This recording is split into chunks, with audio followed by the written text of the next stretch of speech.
There is a gentle curve in the path of life that most people never see coming. It doesn't appear on any of the maps that we are given for our journey. It isn't something that we are taught about in schools, and it isn't marked on any of our calendars. It's not the kind of advice that is passed down through families from one generation to the next. But then one day, without any warning, it just shows up, and it changes everything. This gentle curve in the road usually appears around the age of 60. From the outside, it might not seem like much has changed at all. The body begins to move a little bit slower. The days seem to become simpler and quieter. The big, powerful emotions of our youth start to become calmer and more settled. But on the inside, a quiet and very important shift begins to happen. The very axis of our being begins to turn. The soul, that deep and essential part of us, slowly starts to change its direction. It's not a sudden break from the past, and it's not a transformation that is visible to the outside world. It feels more like something deep inside of us quietly stops caring about the same goals that used to drive us. The strong desire to please other people and to meet their expectations begins to fade away. The deep need to prove ourselves to the world, to show that we are worthy, starts to dissolve like sugar in water. Even the ambitions and dreams that we have held on to for our entire lives begin to lose their sense of urgency. The soul starts to move in a new direction, a direction that feels like it is going backwards, but it's not like a retreat or a surrender. It is more of a symbolic return, a journey back to the beginning. It's as though the soul is searching for something that was left behind a long, long time ago. Something that was lost among the rubble of all the haste and hurry of our younger years. Something that was left in the silence of all the unspoken sacrifices that we made. Something that is waiting for us in the empty spaces of our lives that we never dared to face before. A wise man named Carl Jung once said that the first half of a person's life is all about building up the ego, building up the mask that we show to the world. But the second half of life, he said, is all about returning to the soul. And that return journey is not an easy one. It often hurts because by the time we reach the age of 60, the soul no longer has any patience for masks. It rejects all of our pretenses, all of the ways that we have been faking it. It pushes away everything in our lives that feels forced or untrue. The soul, at this stage of life, demands the truth. And the truth, sometimes, means having to admit that much of what we have lived up until this point was just a way to survive, not a way to truly live. At 60, people often start to feel a strange sense of distance from their own lives. It's as if the life that once seemed so meaningful and so important now looks more like a play that was staged for an audience. Even though on the outside, their lives may look stable and successful, many people at this age feel a deep kind of tiredness. It's not a physical tiredness that can be fixed with a good night's sleep. It's an existential fatigue, a weariness of the soul. It's not the same as depression, though it can sometimes feel that way. It is a new kind of clarity. It's the soul whispering in a quiet voice. It's time to change direction now. It's time to stop searching for things on the outside that can only ever be found on the inside. In this phase of life, many people begin to look back at their own story and re-examine it. Their marriage, their children, their work, all of the choices they have made, all of the old wounds that they have carried for so long. Everything from the past comes back, but it doesn't come back to hurt them. It comes back to be integrated, to be made a part of their whole self. At 60, the soul longs for wholeness. It no longer craves a new job title, a new car, or a new, younger body. It craves silence, it craves peace. And it craves the simple assurance that despite everything that has happened, beauty still exists in the world. That meaning still exists. That something essential and true is still waiting to be found. It is a time of symbolic cleansing, a time to open up all of the inner drawers of our hearts and minds. It's a time to throw away all of the fears that we have inherited from our families and from society. It's a time to forgive all of the people in our lives who never knew how to love us properly. It's a time to release the heavy burden of needing to always be the strong one.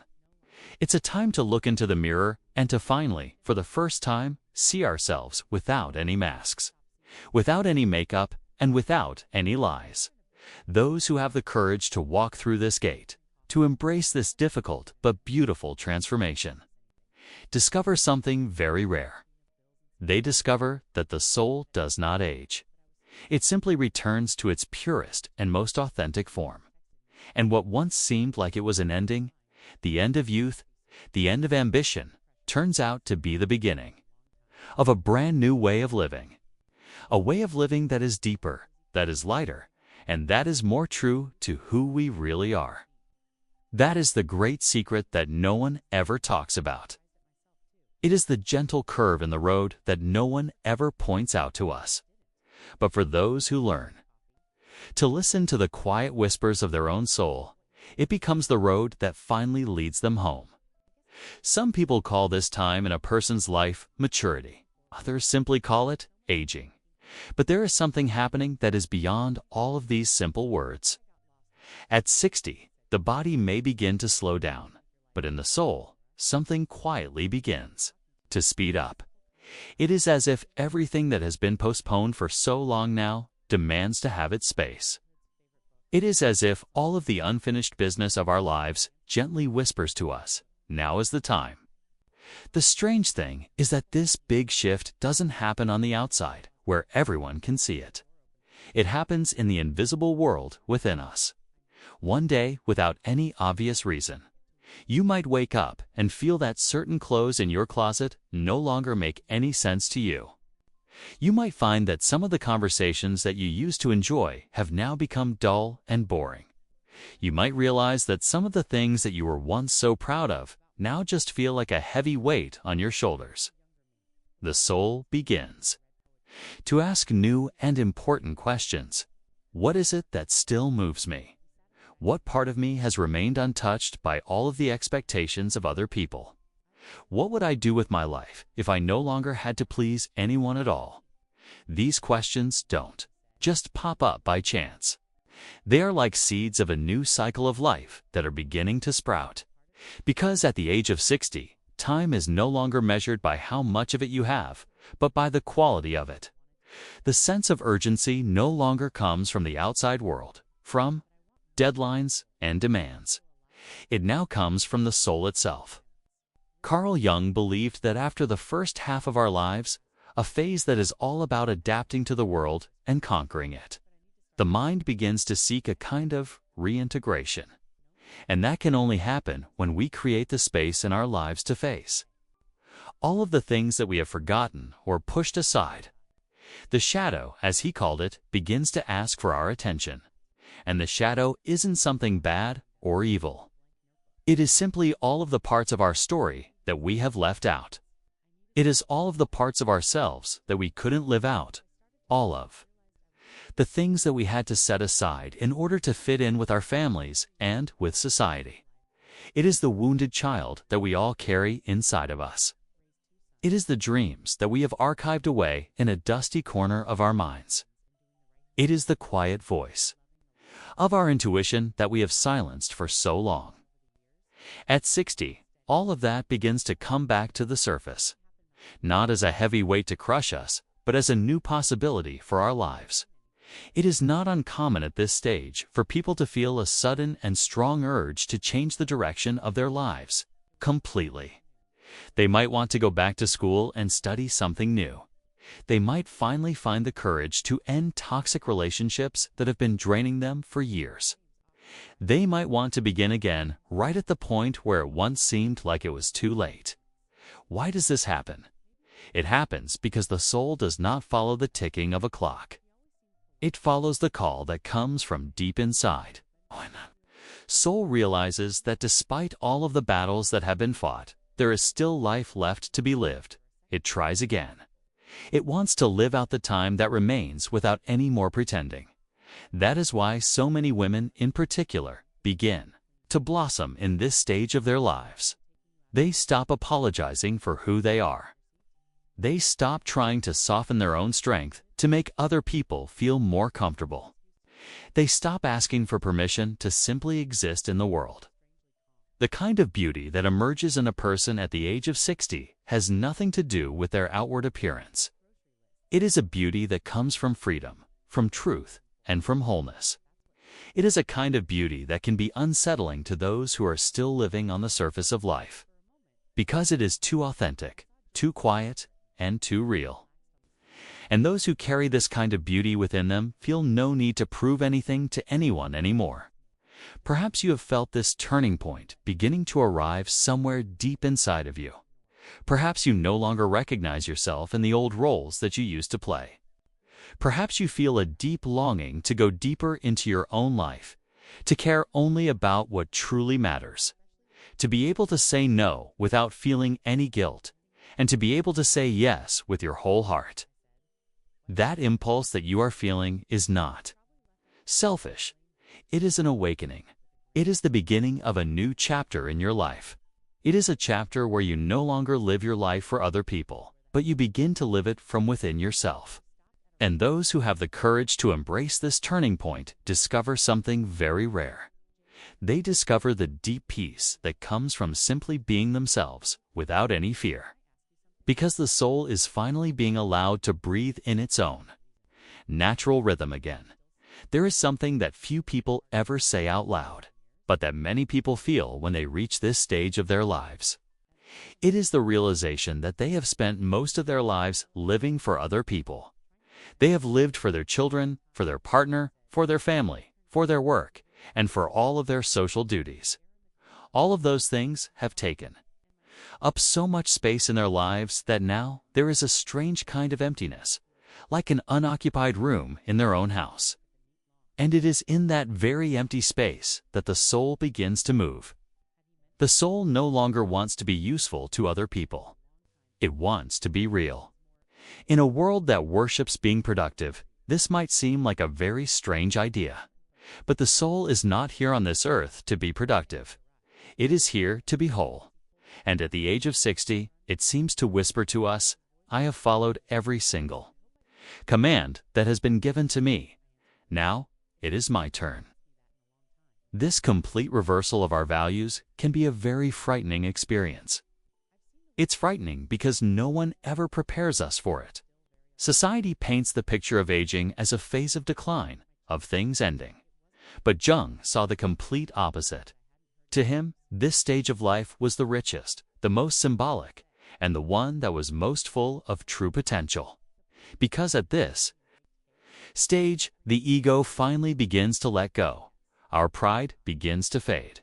And time begins to show us what was hidden from us all along. It is often the case that during this phase of our lives, old memories begin to return with a great and surprising force. Moments from our childhood, people who were important to us, places that are filled with a deep sense of longing. But this is not just nostalgia, a simple wishing for the past. It is a sign that the soul is reorganizing its own archives. It wants to understand what it is that still hurts, what questions remain unanswered, and what parts of our past are still alive within us. And for that, the soul calls for silence. And the soul doesn't shout at this moment. It sighs, it exhales. It whispers to us between the lines of our everyday lives. It speaks to us in our recurring dreams, in the unexpected emotions that rise up without any reason, and in the strange yearnings that we can't explain. You begin to realize that some of the people in your life no longer make any sense to you. You find that certain opinions that used to be so important no longer move you at all. You see that certain old wounds no longer define who you are. It is as if the soul is finally claiming its own independence, as if it is saying, I am the one who is leading now. But for that to happen, you must be willing to listen. You must listen to the sadness that comes up without any reason. You must listen to your body when it is asking for more rest. You must listen to the boredom that sets in the places where there was once excitement. because all of these things are signals of something important, a quiet transformation that is taking place deep inside of you. And this change isn't just on the surface. It is a structural change. It tears down all of the old images that we have had of ourselves. It dissolves all of the old roles that we have played. And it makes us face something that we may have been, avoiding for our entire lives our own truth. At this turning point, many people finally discover what spirituality really means. Not as a set of rules or a doctrine, but as a lived experience. As a state of being present in the moment, as a deep inner awareness of who we are. Jung once said that no one becomes enlightened by imagining figures of light, but by becoming conscious of their own darkness. And at the age of 60, those words carry a new and powerful weight, because now the darkness is not the enemy, it is a doorway. It is the womb in which something new is beginning to grow. What once seemed like it was loneliness begins to reveal itself as a kind of meeting, a meeting with what is essential, a meeting with what has always been there inside of us, quietly waiting to be embraced. It is fascinating to see how, at the age of 60, even the meanings of words begin to change. The word time, for instance, no longer means that we have to hurry. It begins to mean that we need to be present. You stop measuring your days by how many tasks you have completed, and you start to feel them through the depth of your moments. You start to notice the truth in each small gesture, the peace that lives in the quiet spaces in between. The word love also changes its meaning at 60. It stops being about expectation. It stops being a fantasy, and it becomes a conscious choice. You no longer love someone to complete yourself. You love someone to accompany them on their journey. Love no longer needs to be put on display for the world to see. It becomes a shared silence, a look that understands everything without a word, a presence that honors the other person's space. The word fear, on the other hand, begins to lose its grip on us. You have seen too much in your life to be frightened by the little things anymore. You have fallen down and gotten back up so many times that fear just becomes a reminder of how strong you have been all along. At 60, there is a kind of wisdom that can't be explained. It is a clarity that doesn't come from reading books, but from the scars that we have collected along the way. It is a knowing that lives deep inside our bodies, that speaks through our eyes, and that expresses itself without any effort. And that is exactly why this kind of wisdom can be so unsettling to other people. It can disturb those who are still acting in the theater of the ego, those who confuse their worth with their appearance, those who think that youth is the same as power, without realizing that a ripened soul becomes a fertile ground for creation. Because it is in this stage of our lives that the most beautiful things begin to emerge. The deepest stories, the most honest advice, the pauses in a conversation that can heal. But only the things that have had the courage to die can come to life again. And at 60, many things in our lives must die. The need for other people's approval must die. The illusion that we are in control must die. The habit of trying to save everyone must die. The pressure to be perfect must die. And when all of that dies, something extraordinary happens. You begin to breathe differently. It is as if after decades of being constricted, of holding everything in, the soul finally opens a window. And from this inner side of ourselves, everything begins to feel more alive, more sensitive, and more true. That is why many people in this phase of life feel a deep and powerful urge to write, to paint, to walk alone in nature, to study something new again, to meditate, to travel, not just to see new places, but to experience themselves in those new places. The soul longs for expression. It wants to break out of its confinement. It wants to be seen, not for other people, but for itself. And every single step that is taken on this new path is a form of healing. It is a healing that doesn't come from any medicine, but from making peace with one's own time. You no longer Want to run back into the past, and you no longer want to rush into the future. You simply want to be right here, in this moment, fully and presently. And that is the most beautiful form of wisdom, to be in the now with everything that you are, without hiding anything, without apologizing for how long it took you to get here, and without asking for permission to begin again. There is an inner season of our lives that only begins to bloom after the age of 60. It does not look like the spring of our youth, which was full of haste and promises. It is a quieter and more mature kind of spring, one that has grown from roots that have survived many storms. And when it finally blooms, it blooms with truth. This season of life follows a different rhythm. It doesn't ask much of the body, but it asks a great deal of the soul. It invites you to go back and look at all of the quiet agreements that you have made in your life, all of the words that you have silenced, all of the painful compromises that you have made, all of the promises that you made to yourself as a child in the mirror.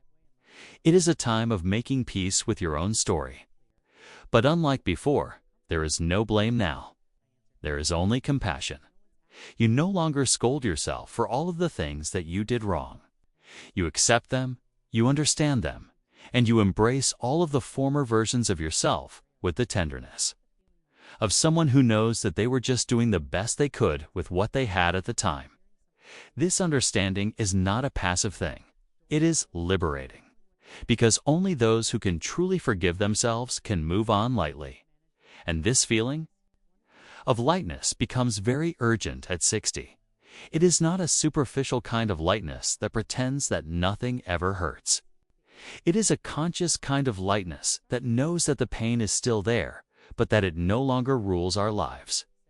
It knows that the longing for things still exists, but that it no longer weighs us down so heavily. It knows that the absence of people and things still lingers, but that it no longer paralyzes us. Jung called this process a late individuation.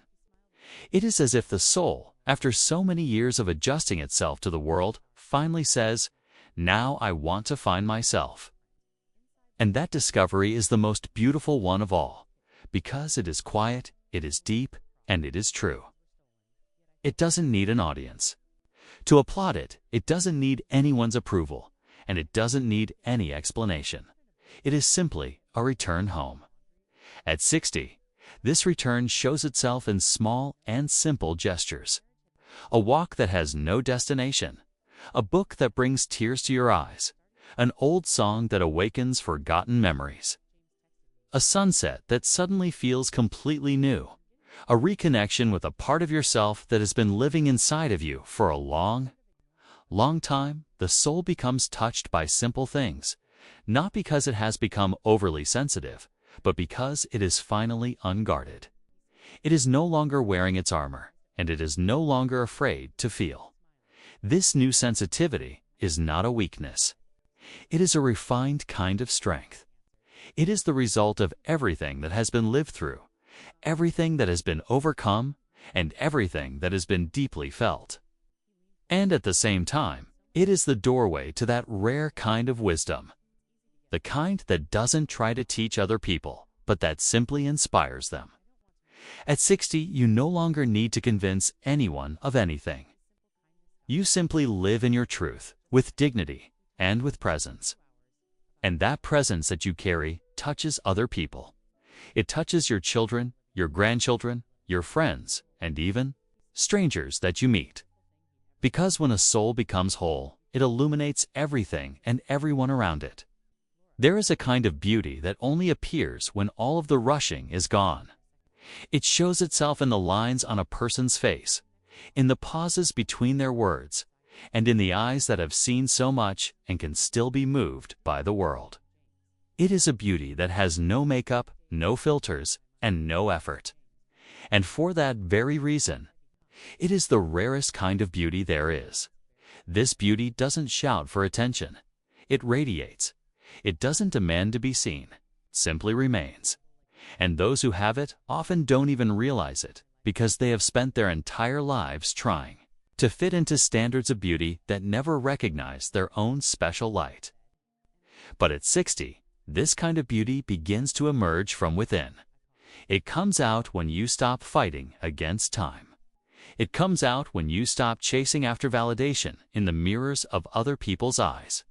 It comes out when you realize that your own story, with all of its pain and all of its choices, is something that is worth celebrating.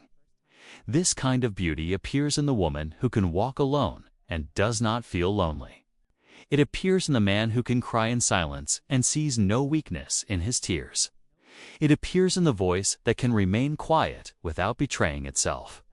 It appears in the decisions that need no explanation, and in the love that demands nothing. In return, at this point in our lives, the soul begins to speak its own language, and that language is presence. You begin to feel what it truly means to be right here in this moment. You start to sense the difference between just hearing words and actually listening with your heart. You see the difference between just talking and saying something that truly matters.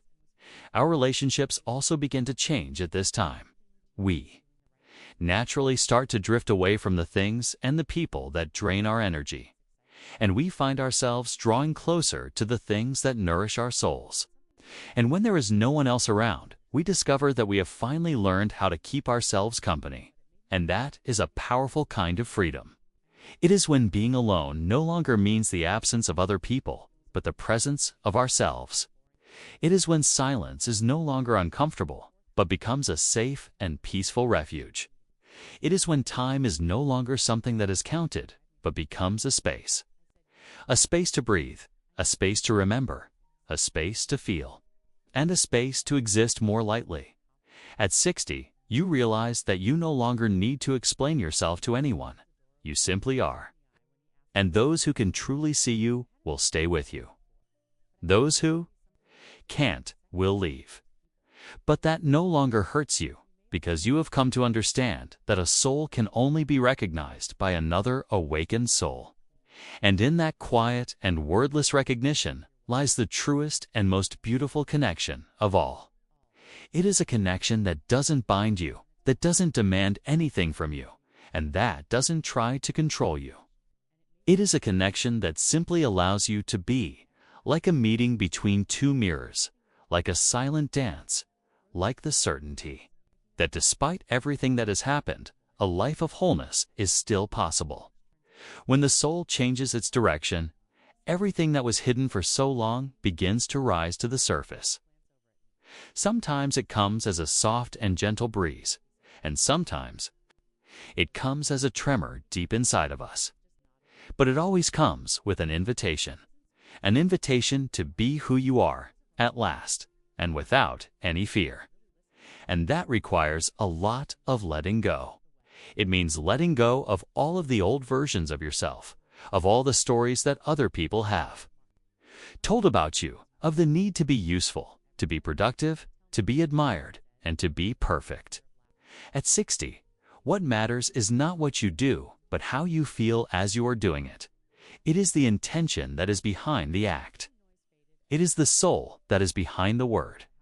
You begin to understand that many of your greatest lessons in life have come from your pain, not from the pain itself, but from how you have moved through it. From the decisions that you made while you were still wounded.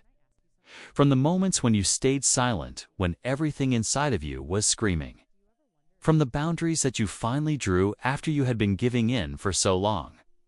This invisible collection of experiences is what carries you now. Doesn't show up on any diplomas or in any public praise, but it shows up in the way that you rise each morning, in the way that you look at the people you love, and in the way that you forgive, quietly and without any drama. As the soul matures, it learns to trust, not other people, but itself. Begins to recognize the signs that it once missed. It feels the body with a greater sense of awareness. It honors its own inner cycles. It knows when to speak and when to stay silent, even if its lips are trembling. That is not weakness. Is wisdom. It is what remains when all of the outer layers of our personality no longer hold us together. It is what blooms when the hard shell that we have built around ourselves finally falls away. It is what lives when we choose, without any fear, to be ourselves. Jung said that the second half of life is not about conquering things, but about integration. It is the phase of life when everything that was once separated inside of us begins to come together. The forgotten feminine side, the suppressed masculine side, the wounded child, the wise elder. All of the different parts of ourselves finally meet. They look into each other's eyes and they recognize themselves in each other. And from this meeting, a new kind of strength is born. It is not a strength that tries to dominate other people, but a strength that sustains us, a strength that holds us, a strength that remains. It is a strength that needs no spotlight to shine, because it shines from deep within. This is the strength that carries the soul through all of the remaining years without ever fading. It asks for very little, only for truth, only for silence, only for the courage to never abandon ourselves again. There comes a moment in life when everything seems to fall into place. Not because the world around us has changed, but because something deep inside of us has finally found a sense of peace. At 60, the soul no longer wants to move at a high speed. It longs for depth. It no longer needs to have all of the final answers. It seeks to be present in the moment. It no longer wants to conquer the world. It just wants to feel at peace in its own body. At this point, many of us realize that life was never about having things. It was always about being who you were. Even if no one else understands you, remaining true to your own truth, even if it is not well received by others. Being whole, even if you have been broken 1,000 times.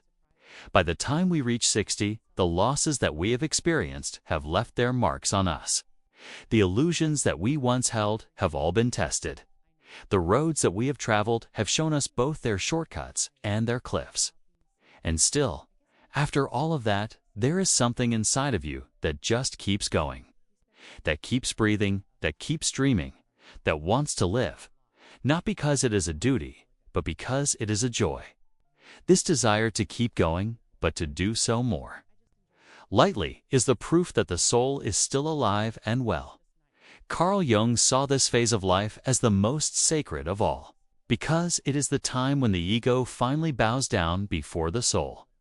It is when the outer world begins to fade in its importance, and the inner world becomes a kind of temple.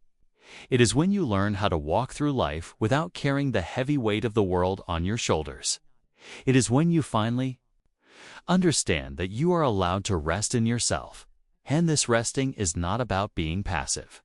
It is about making peace with your own story, with your own body, with time, with the light, and with the shadow. And in that stillness, the true meaning of your life begins to unfold.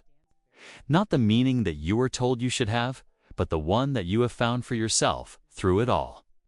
If you have read this far, perhaps you are feeling that same call from deep within you.